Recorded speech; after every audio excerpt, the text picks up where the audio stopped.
طيب نبدأ بالسؤال الأول. السؤال الأول express the area enclosed by the function f of x equal x squared minus 1 and x axis using the definite integral.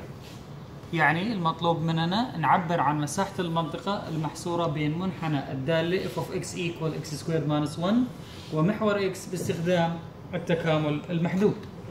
أول خطوة بإيجاد المساحة بين فانكشن واحدة ومحور x هي نجد نقاط التقاطع بين الدالة ومحور x، وذلك بمساواة الدالة بالصفر. x squared minus 1 equal to 0 x squared equals to 1 by square root 4 both sides.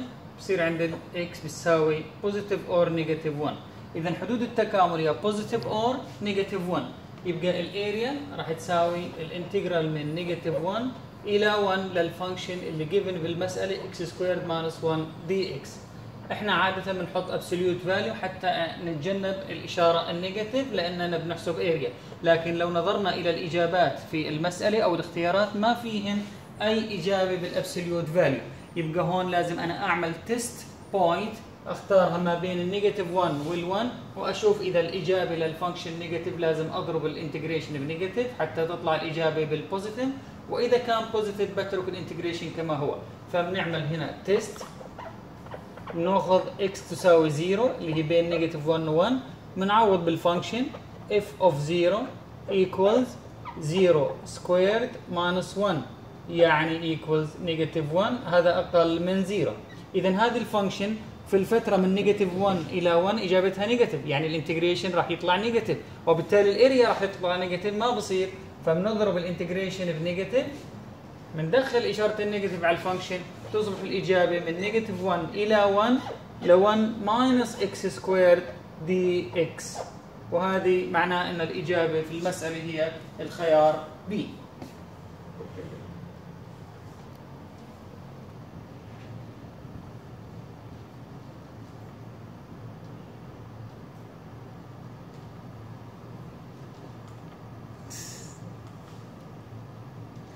طيب السؤال الثاني بقول look to the figure below find the value of the integral from 1 to 5 للفانكشن f of x dx. يعني المطلوب أن ننظر إلى الشكل الأدنى ثم نجد قيمة التكامل من 1 إلى 5 from 1 to 5 للفانكشن f of x dx. إذا نظرنا إلى هذا الشكل فأنا عندي الفانكشن f of x من غير الصيغة بتاعتها، بالتالي ما راح أقدر أعمل انتجريشن، فلازم أعتمد على الاريا. والآن الانتجريشن from 1 to 5 للفانكشن f of x dx ما هو إلا الانتجريشن from 1 to 2 للفانكشن f of x dx plus الانتجرال from 2 to 5 للفانكشن f of x dx. والانتجرال from 1 to 2 هو عبارة عن الاريا للمنطقة 1 يعني اريا 1 plus والانتجرال from 2 to 5 هو الاريا 2 بس عكس الاشاره، يعني نيجاتيف اريا 2، لان بنعرف انه الانتجرال لما تكون الريجن بلو الاكس اكسس بيطلع بالاجابه النيجاتيف عكس الاريا. اذا يساوي اريا 1 جيفن 4 يونتس سكوير واريا 2 جيفن 90 يبقى نيجاتيف 90. اذا الاجابه هي عباره عن نيجاتيف 86 اللي هي الاجابه والخيار الاخير دي.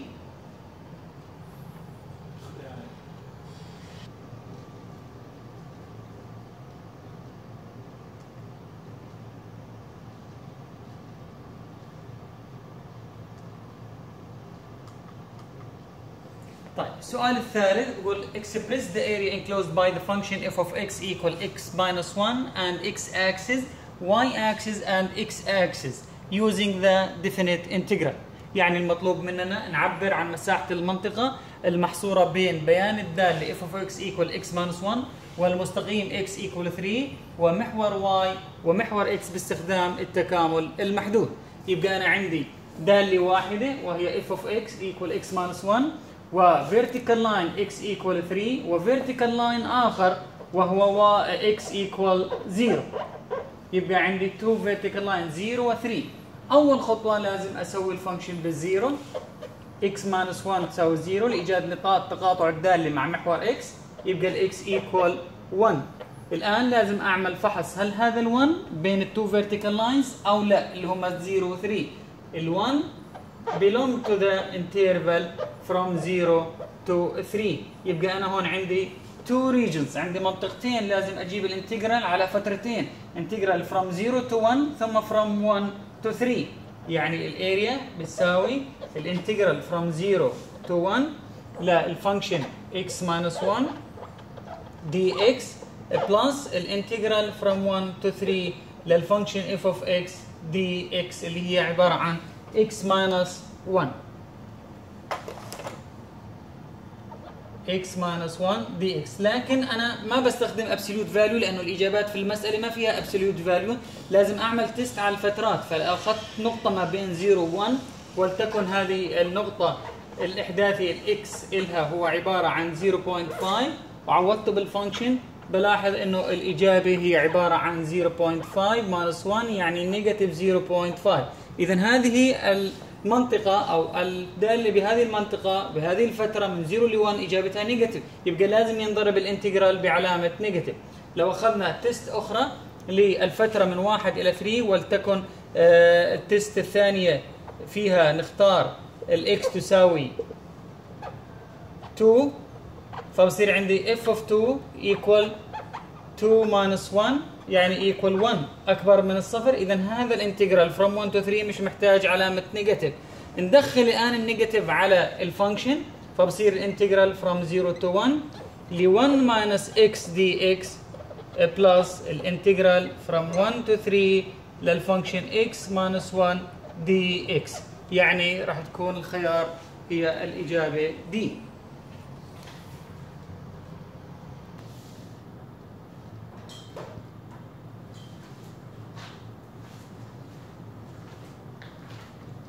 السؤال الرابع express the volume of revolution when the region enclosed by the function f of x equal x minus 1, x equal 3, y-axis and the x-axis is revolved about the x-axis.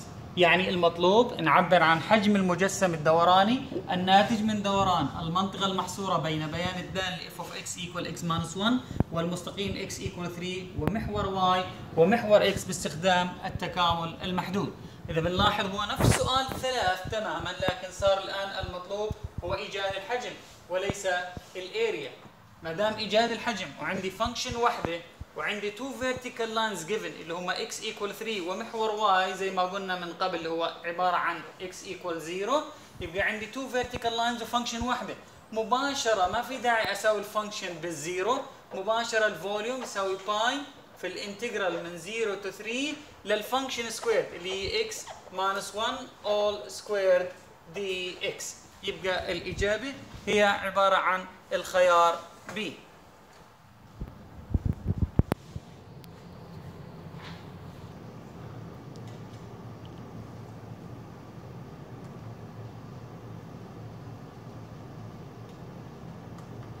السؤال الخامس express the area enclosed by the two functions f of x equal x plus 2 g of x equal x squared using the definite integral. يعني المطلوب نعبر عن مساحة المنطقة المحصورة بين بيان الدالتين f of x equal x plus 2 و f of x و g of x equal x squared باستخدام التكامل المحدود.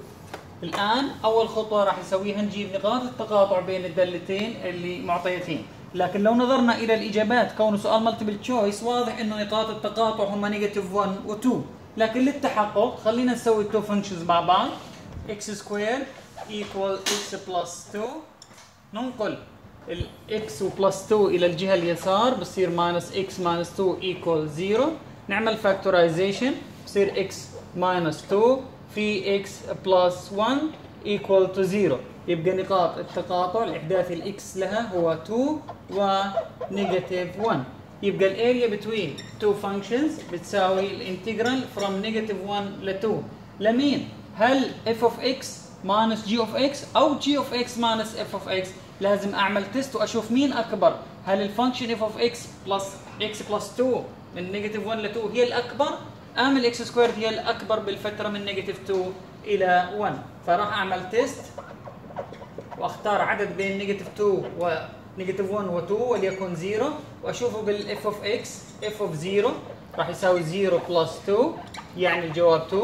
لكن لو عوضت في الفانكشن جي ب 0 جواب 0 سكوير بيساوي 0. واضح انه الفانكشن اف هي الاكبر، يبقى لازم انا لاني من غير ابسوليوت فاليو راح اجاوب، لازم اقول الفانكشن اف ماينس الفانكشن جي.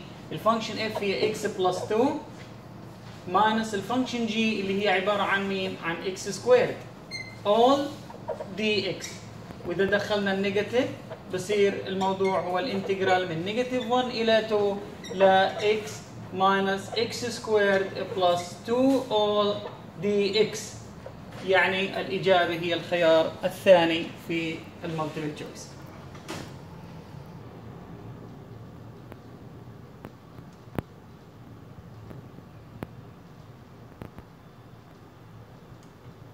طيب السؤال السادس بيقول look to the figure below express the area of the shaded region using the definite integral. يعني المطلوب أن ننظر إلى الشكل الأدنى ونعبر عن مساحة المنطقة المظللة باستخدام التكامل المحدود.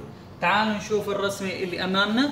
واضح إنه أنا عندي area between two functions، بدي أوجد المساحة بين دالتين. لاحظوا إن عندي الفانكشن f of x باللون الأحمر والفانكشن g of x باللون الأزرق. من الرسم واضح إنه الفانكشن f of x هي أعلى من الفانكشن g of x في الفترة من 1 إلى 3، لكن من بعد 3 الفانكشن جي هي الاعلى، ومن قبل ال1 الفانكشن جي هي الاعلى، لكن احنا الان بنركز على الفتره فقط من 1 الى 3 اللي هي منطقه التقاطع between two functions، والمنطقه المضلله هي من 1 الى 3.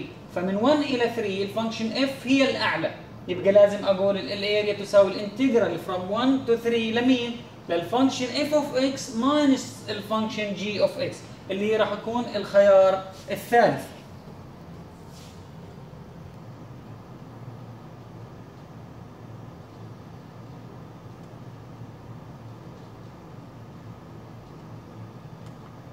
نجي للسؤال السابع. بقول the figure below represent the graphs of f of x and g of x. Express the area of the shaded region using a single definite integral involving modulus.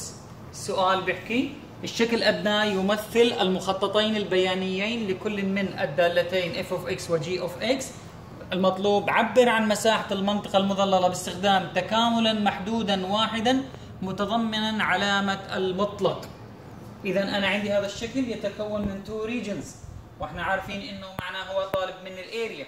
الاريا ما علاقتها بالفانكشن، هي الابسوليوت فاليو للفانكشن. يعني الاريا بشكل عام هي تساوي الانتجرال من A إلى B أو إلى C للابسوليوت فاليو للفانكشن dx. ولما يكون عندي two functions فالاريا راح تصير تساوي الابسوليوت فاليو للانتجرال من A إلى C حاصل طرح التو فانكشنز داخل الابسوليوت فاليو f of x minus g of x all dx. وهنا عندي انا ال a وال c، هذه عباره عن ال a، عندي هنا نقطه التقاطع الاخرى هي ال b، والنقطه التقاطع الثالثه هي c اللي هي ال 3.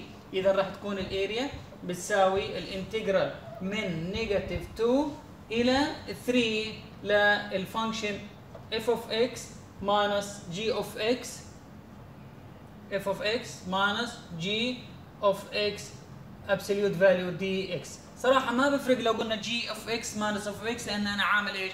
absolute value، لكن المهم تكون الابسوليوت فاليو من داخل الانتجرال وليس من خارج الانتجرال. يبقى الإجابة راح تكون هي الإجابة الخيار الثاني.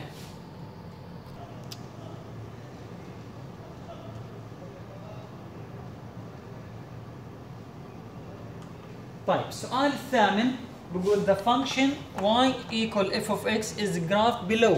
Find the integral from 0 to 6 للابسوليوت فاليو لل f of x dx. بأكد على فكرة السؤال السابق، بقول أوجد الانتجرال من 0 to 6 لابسوليوت الفانكشن. إذا هو يطلب مني في هذا السؤال أن أوجد الانتجرال from 0 to 6 للابسوليوت فاليو للفانكشن. إيش يعني الابسوليوت فاليو للفانكشن؟ الانتجرال from 0 to 6 للابسوليوت فاليو للفانكشن، هذا يعني انه انت عايز مني الاريا، لكن لو كانت الابسوليوت غير موجوده فهو عاوز الانتجرال فقط من 0 to 6. فخلينا نحسب الان الاريا. اذا مطلوب الاريا من 0 to 6 للفانكشن f of x. لاحظوا انا عندي 3 regions، بقدر اقسم الشكل الى 3 مناطق.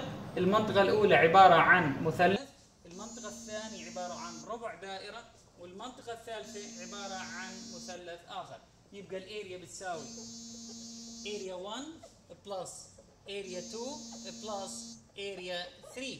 اريا 1 هي اريا مثلث هاف البيس تايمز الهايت، يبقى هاف تايمز البيس از 2 والهايت از 2 بلس الاريا الثانية زي ما قلنا هي ربع دائرة، فبيكون عندي باي في الراديوس سكويرد، الراديوس هنا 2 سكويرد اوفر 4 لانها ربع دائرة قسمت على 4، لو كانت نصف دائرة بقسم على 2، زائد الاريا للمثلث الاخير هي عبارة عن برضه نص تايمز البيس هو 2 والهايت هو ايضا 2. بنلاحظ انه الجزء الاول بيعطيني 2 ثم هاي الجزء الثاني بيعطيني باي والجزء الثالث بيعطيني برضه 2، يبقى الاجابة 4 بلس باي. لاحظ لو كان مطلوب الانتجرال من 0 ل 6 فقط بدون ابسوليوت فاليو بتكون اريا 1 بلس اريا 2 ماينس اريا 3، لانه الانتجرال زي ما انتم عارفين في اذا كانت الريجن بيلو ذا اكس اكسس بكون عكس اشاره الاريا يعني النيجاتيف، وبالتالي راح يكون عندي 2 بلس 2 ماينس 2 بتطلع الاريا الانتجرال سوري بيطلع باي، لكن الان الاريا طلعت معي كم؟ 4 بلس باي يعني الاجابه الاولى.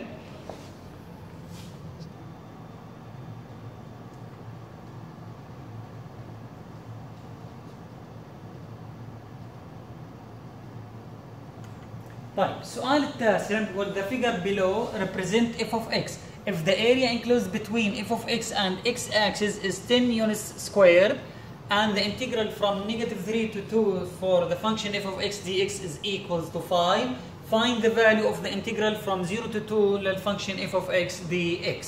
هذا يعني انه عايز مني انظر الى الشكل الادنى الذي يمثل بيان الداله f of x، وإذا كانت قيمة المساحة المحصورة بين الدالة ومحور x هي 10 units squared وكان الانتجرال من -3 ل 2 يساوي 5، المطلوب أن نجد قيمة الانتجرال from 0 إلى 2. لاحظوا إذا هذا السؤال حلو جدا ومهم. أول شيء أعطاني الاريا المحصورة بين الفانكشن والإكس أكسس، يبقى التوتال اريا عبارة عن ايكوال كم؟ 10، والاريا هنا عبارة عن اريا 1 وعندي اريا 2 على الرسم، يبقى راح يكون عندي اريا 1 بلس اريا 2 ايكوال تو 10. طيب اريا 1 ما علاقتها بالانتجرال؟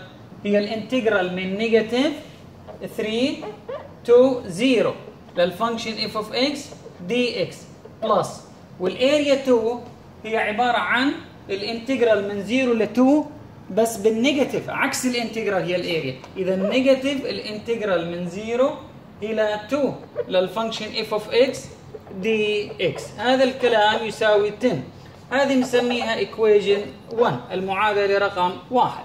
اذا من المعلومه الاولى اللي هي تاعت الاريا انها 10 يونتس سكويرد. الان المعلومه الثانيه بتقول لي انه الانتجرال كامل من نيجاتيف 3 الى 2 يساوي 5، اذا الانتجرال من نيجاتيف 3 تو 2 للفانكشن اف اوف اكس دي اكس ايكوالز تو 5. طيب الانتجرال من نيجاتيف 3 الى 2 يساوي الانتجرال من نيجاتيف 3 الى 0، يبقى اذا عندي نيجاتيف 3 الى 0 للفانكشن اف اوف اكس دي اكس بلس الانتجرال من 0 الى 2 من 0 الى 2 للفانكشن اف اوف اكس دي اكس. هذا يساوي كم؟ 15. هذه خلينا نسميها المعادلة رقم 2. الآن بحل المعادلتين 1 و2 بالإليمينيشن يعني بالحذف، نجمع معادلة 1 مع معادلة 2، نجمع معادلة من نيجاتيف 3 0 من 0 إلى 2 تساوي 5 f of x dx، نجمع المعادلة 1 مع المعادلة 2 بالإليمينيشن، نجمع الأولى والثانية بصير عندي 2 في الانتجرال من نيجاتيف 3 الى 0 ل f of x dx، وعندي هون نيجاتيف الانتجرال من 0 الى 2 وهون بوزيتيف الانتجرال بتكنسلوا هذول اثنين، و10 بلس 5 يعني 15. نقسم الان على 2 بيطلع معي الانتجرال من نيجاتيف 3 الى 0، يبقى من نيجاتيف 3 الى 0 للفانكشن f of x dx بيساوي كم الجواب؟ 7.5. يبقى هذه المنطقة كم مساحتها؟ 7.5 يونتس سكوير. طيب يبقى هاي المساحة كم؟ هذه مساحة 2.5 يونتس سكوير، لأن كل الاريا زي ما قال لي هي 10. ما دام هذه المساحة 2.5 يبقى الانتجرال من 0 إلى 2 هو عبارة عن نيجاتيف 2.5، وهي الإجابة الأخيرة في هاي المسألة الثالثة أسف.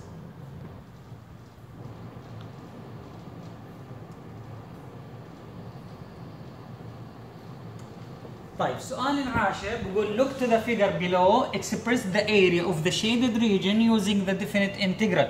يعني مطلوب أن ننظر إلى الشكل الأدنى ونعبر عن مساحة المنطقة المظللة باستخدام التكامل المحدود. إذا نظرنا إلى هذه المنطقة المظللة هي عبارة عن منطقتين، المنطقة الأولى من نيجاتيف 1 إلى 1 والمنطقة الثانية من 1 إلى 3.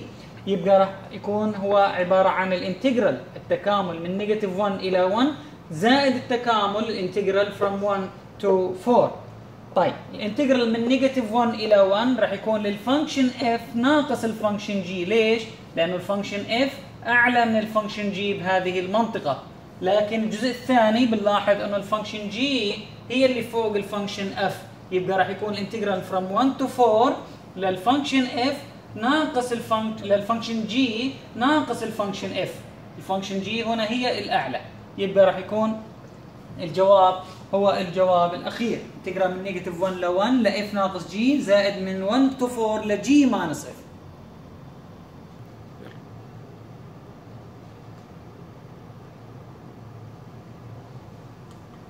السؤال 11 بقول look to the figure below find the value of the integral from 1 to 5 للفانكشن f of x dx. يعني المطلوب أن ننظر إلى الشكل الأدنى ثم نجد قيمة الانتجرال from 1 to 5. إذا بتلاحظوا على الشكل أنا عندي اسم الفانكشن من دون الصيغة، فما راح أقدر أعمل انتجرال from 1 to 5. يبقى السؤال يقصد أن نحسب الاريا from 1 to 5. فإذا وصلنا الخط الفيرتيكال لاين 5 نلاقي نفسنا رسمنا مثلث قائم الزاوية. هذا المثلث مساحته نص البيس في الهايت. يبقى الاريا الانتجرال from 1 to 5 للفانكشن f of x dx راح يساوي الاريا اللي هي from 1 to 5.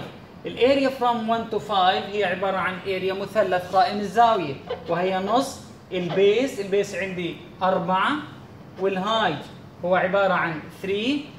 الآن الجواب إذا 6. إذا الإجابة هي الخيار الثالث.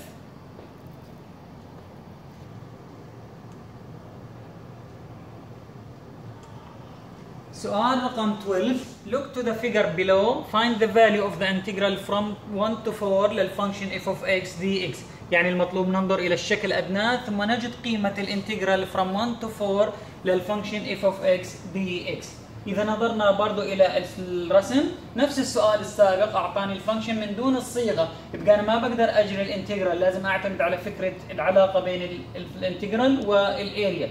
فهو من 1 to 4 نوصل الخط الفيرتيكال لاين 1 والفيرتيكال لاين 4 نشأ عندي منطقة، هذه المنطقة شكلها شكل الترابيزويد. يبقى الانتجرال from 1 to 4 هو يساوي نيجاتيف الاريا from 1 to 4. ليه نيجاتيف؟ لأنها الريجن below the x axis. يبقى راح يكون عندي الانتجرال from 1 to 4 للفانكشن f of x dx شو راح يساوي؟ نيجاتيف الاريا from 1 to 4.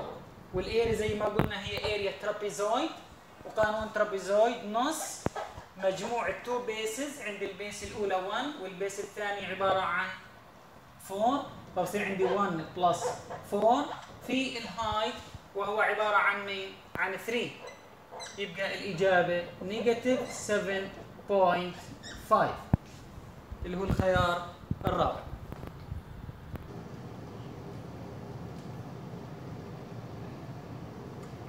طيب السؤال رقم 13 look to the figure below express the volume of revolution when the shaded region revolved about the x-axis once using the definite integral. يعني المطلوب ننظر إلى الشكل الأدنى ثم نعبر عن حجم المجسم الدوراني الناتج من دوران المنطقة المظللة باستخدام التكامل المحدود.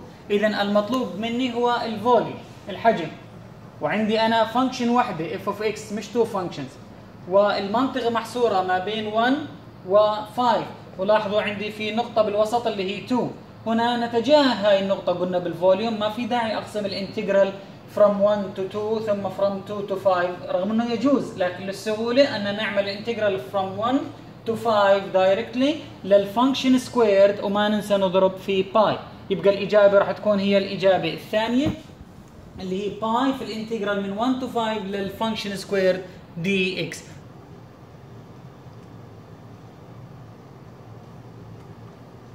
طيب السؤال رقم 14. Look to the figure below. Express the volume of revolution when the shaded region revolved about the x-axis once using the definite integral.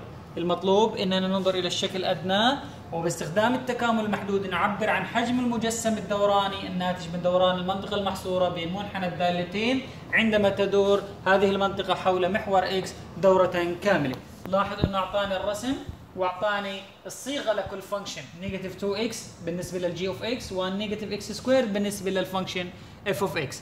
طبعا قد ينخدع الشخص مباشره بالحل، يقول هو عباره عن باي في الانتجرال من 0 الى 2 للفانكشن اف سكويرد ماينس الفانكشن جي سكويرد، لانه هو شايف ان الاف اعلى من الجي. هذا الكلام غير صحيح. احنا نقارن بين مربع جي ومربع اف، يعني نعوض العدد 1 مرة بالاف ونعمل سكويرد للانسر، ثم نعوض العدد 1 في الجي ثم نعمل سكويرد للانسر، فاللي اجابته اكبر هو اللي بيكون نطرح منه. فراح ناخذ اذا هنا تيست بوينت وهي اكس تساوي 1 ونشوفها بالجي. جي اوف 1 كان بيساوي نيجاتيف 2 في 1 which is نيجاتيف 2. واضح ان هالجي اجابتها نيجاتيف 2. الان لو حسبنا برضه بالاف اف اوف 1 شو راح تكون الاجابه؟ هي عباره عن نيجاتيف 1 سكوير يعني بتساوي نيجاتيف 1. واضح انه الجي هي زي ما قلنا اقل من الاف، لكن احنا لا نقارن بين الجي والاف، يعني ما راح نقول الاف هي الاعلى والجي هي الاصغر وبالتالي اف سكوير ناقص جي سكوير، لاننا نقارن سكويرد اجابه جي. يعني الان نعمل سكويرد للنيجاتيف 2 بتطلع الاجابه كم؟ 4. لكن لو عملنا سكويرد للاجابه بالفانكشن